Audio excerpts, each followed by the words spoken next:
सिद्धांत के आधार पर हल करना। न्यायपालिका से संबंधित भी अपना एक चैप्टर है जिसका अपन अध्ययन करेंगे कि क्या काम करती है न्यायपालिका, चाहे संघ और राज्यों के बीच में, दो राज्यों के बीच में, या फिर किसी भी तरह का कोई विवाद है तो उसको सुलझाती है, उसका हल निकालती है, उसका समाधान निकालती है। और एक सिद्धांत के आधार पर, क्या है वो सिद्धांत? वो सिद्धांत है कानून के शासन का सिद्धांत। तो इस सिद्धांत के अनुरूप न्यायपालिका इन विवादों का हल निकालती है। लेकिन आज अपना जो मसला है वो कार्यपालिका है। आज अपन जानेंगे कार्यपालिका के बारे में। देखिए, कार्यपालिका सरकार का वह अंग है जो कि कानूनों को लागू करती है। कार्यपालिका का काम क्या होता है कि जो हमारी संसद ने, हमारी विधायिका ने जो कानून बना दिए, उन कानूनों को लागू करने का काम कार्यपालिका का होता है। तो देखते हैं अपन, कार्यपालिका सरकार का वो अंग है जो विधायिका द्वारा स्वीकृत नीतियों और कानूनों को लागू करने के लिए जिम्मेदार है। कार्यपालिका प्राय नीति निर्माण में भी भाग लेती है। कार्यपालिका अपन सभी जानते हैं कि जो हमारी विधायिका है उसका अंग भी है हमारी कार्यपालिका। और जब भी नीति निर्माण का कार्य होता है संसद में, विधायिका में, तो वहाँ हमारी कार्यपालिका भी उपस्थित होती है। तो कार्यपालिका केवल बनी हुई नीतियों को लागू नहीं करती है, ये नीति निर्माण में भी अपनी एक महत्वपूर्ण भूमिका निभाती है और जो कानून बन गया उसको सही तरीके से लागू भी करती है। कार्यपालिका में केवल राष्ट्रपति, प्रधानमंत्री या मंत्री ही नहीं होते हैं।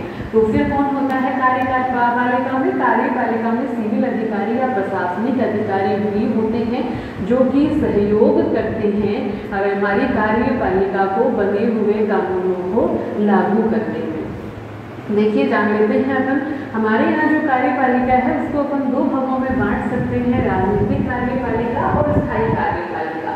जो राजनीतिक कार्यपालिका है उसमें सरकार के प्रधान और मुख्यमंत्री होते हैं।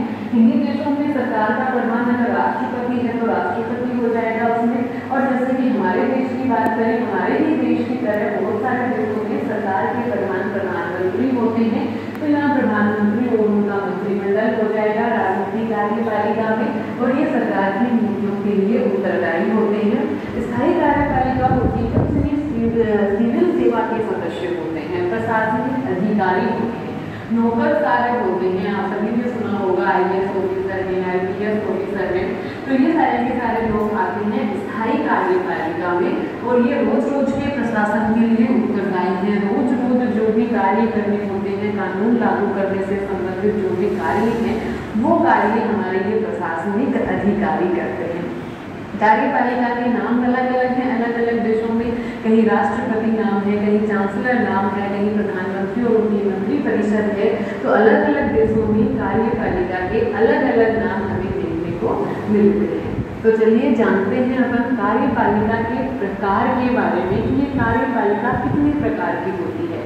यानी सरकार का वो अंग जो कि कानूनों को लागू करता है, जो कि नियमों को लागू करता है, वो कितने प्रकार की कार्यपालिका है, उस अंग को कितने प्रकार में अपन बांट सकते हैं। तो इस अंग को कार्यपालिका को दो प्रकारों में विभाजित किया जाता है। तो पहला जो प्रकार है वो है सामूहिक नेतृत्व के सिद्धांत के आधार पर, और दूसरा जो प्रकार है वो है एक व्यक्ति के नेतृत्व के सिद्धांत के आधार पर। एक है सामूहिक नेतृत्व, यानी कि एक समूह का नेतृत्व देता है ये वाला प्रकार, जबकि दूसरा प्रकार है वो एक व्यक्ति का नेतृत्व प्रदान करता है। तो सामूहिक नेतृत्व के आधार पर कार्यपालिका दो प्रकार की होती है, संसदीय प्रणाली है और दूसरी है अर्ध अध्यक्षात्मक प्रणाली। पहले अपन बात कर लेते हैं संसदीय प्रणाली की। तो संसदीय प्रणाली में क्या होता है कि सरकार का प्रमुख होता है वो प्रधानमंत्री होता है। भारत का एग्जाम्पल आप इसमें ले सकते हैं कि यहाँ सरकार का प्रमुख होता है प्रधानमंत्री, और प्रधानमंत्री कौन होता है? प्रधानमंत्री विधायिका में बहुमत दल, जो बहुमत प्राप्त दल है उस दल का नेता होता है प्रधानमंत्री। जो भी हमारी विधायिका है, जैसे कि हमारी संसद की अपन बात करें तो संसद में जिस दल को बहुमत मिलेगा उस दल के नेता को प्रधानमंत्री बनाया जाएगा। तो बहुमत दल का नेता है वो प्रधानमंत्री हमारी सरकार का प्रमुख होता है संसदीय शासन प्रणाली में, और ये विधायिका के प्रति जवाबदेह होता है। ये जो बहुमत दल का प्राप्त नेता बहुमत दल प्राप्त नेता होता है वो विधायिका के प्रति जवाबदेह होता है, पूरी की पूरी कार्यपालिका है वो विधायिका के प्रति जवाबदेह होती है। और यहाँ पर देश के प्रमुख की अगर अपन बात करें, सरकार का प्रमुख तो प्रधानमंत्री हो गए, लेकिन देश का प्रमुख या राष्ट्र के प्रमुख की बात करें तो अलग अलग राज्यों में अलग अलग व्यवस्थाएं हैं, यहाँ पर अलग अलग देशों में। जैसे कि हमारे देश में जो संवैधानिक राष्ट्र प्रमुख हैं वो हमारे राष्ट्रपति होते हैं, जिसको अपन नाम मात्र की या फिर औपचारिक कार्यपालिका कहते हैं। कुछ में ये वंशानुगत तरीके से भी होता है देश का प्रमुख, तो इसलिए वहाँ होता है संवैधानिक राजतंत्र। हमारे यहाँ है संसदीय गणतंत्र, क्योंकि हमारे राष्ट्रपति हैं वो निर्वाचित होते हैं, यानी कि देश का प्रमुख या तो राजा होता है या फिर राष्ट्रपति होता है। राजा है, संवैधानिक राजतंत्र हो गया। इन शासन प्रणालियों को संवैधानिक राजतंत्र कहा जाता है क्योंकि राजा निर्वाचित नहीं होता है, वंशानुगत या फिर कोई विशेषाधिकार प्राप्त वर्ग से संबंधित हो सकता है।